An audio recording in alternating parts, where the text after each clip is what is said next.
Hi అండి అందరికీ. Welcome to MK Kavyasri వంటలు అండ్ హోమ్ వీడియోస్. ఈరోజు వచ్చేసి నేను కాకరకాయ ఫ్రై చేస్తున్నానండి. చపాతీలోకి అండ్ పప్పులోకి నంచుకోవడానికి బాగుంటుంది. వారం రోజులు నిల్వ ఉంటుంది. ముందుగా ఎవరైనా నా ఛానల్ చూస్తున్నట్లయితే please like, share, subscribe my channel.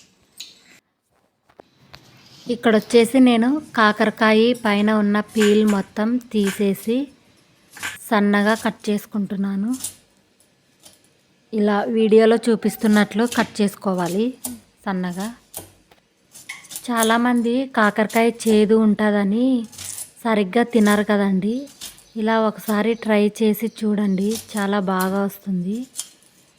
ఏమీ చేదు ఉండదండి కాకరకాయ, చాలా బాగుంటుంది.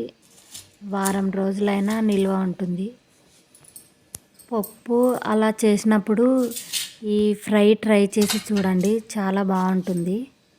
ఉప్పు పసుపులో నానేసి రసం పిండి చేస్తారు కదా, అలా అవసరం లేదు. ఇలా చేసిన కాకరకాయ ఏమీ చేదు ఉండదు. ఒకసారి ట్రై చేసి చూడండి, మీకే తెలుస్తుంది. కాకరకాయలు కట్ చేసిన తర్వాత ఇప్పుడు వచ్చేసి నేను టమోటాలు కట్ చేసుకుంటున్నాను. ఇక్కడ ఏమైందంటే టమోటాలు పైకి చాలా బాగున్నాయండి, కాకపోతే లోపల అంతగా బాగాలేవు. అందుకనే నేను అంత ఆలోచించి కోస్తున్నాను. ఇప్పుడు తయారు విధానం చూద్దాము. ఫస్ట్ స్టవ్ మీద ఒకటి రొట్టె పెన్నం పెట్టుకొని కాకరకాయలన్నీ దానిపైన బాగా నీట్గా పెట్టుకోవాలి. కాకరకాయలు పెన్నం మీద వేయించుతున్నాను నేను ఇక్కడ.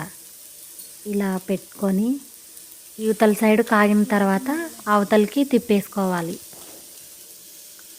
ఈ వీడియోలో చూపిస్తున్నట్లు కాల్చుకుంటే సరిపోతుందండి.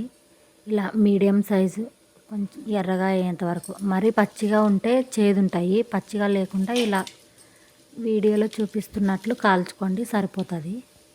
ఇప్పుడు స్టవ్ మీద ఒక బోల పెట్టుకొని ఆయిల్ వేసి, తగినంత ఆయిల్ వేసి, ఆయిల్ కాగిన తర్వాత మనం ముందుగా వేయించుకున్న కాకరకాయలు వేసుకోవాలి. కాకరకాయలు వేసి కొంచెం కలుపుకోవాలి.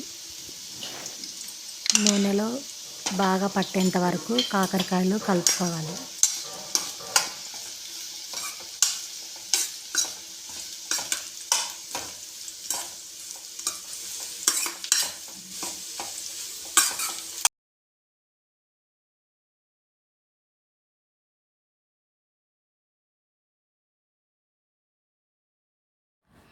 ఇప్పుడు కొంచెం పసుపు, ఉప్పు వేసి కలిపాను. తర్వాత మనం ముందుగా కట్ చేసుకున్న టమోటాలు వేసుకోవాలి.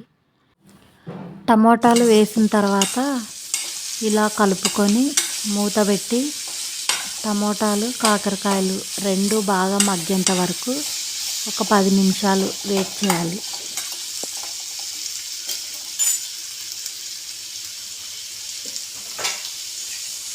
ఇక్కడ వచ్చేసి నేను కొబ్బరి, ఎల్లిపాయ, కారం, ఉప్పు 4 మిక్సీ పట్టానండి. ఇప్పుడు కాకరకాయలు, టమోటాలు బాగా మగ్గినాయి కదండి. మగ్గిన తర్వాత ఇలా ఒకసారి కలుపుకొని మనం మిక్సీ పట్టిన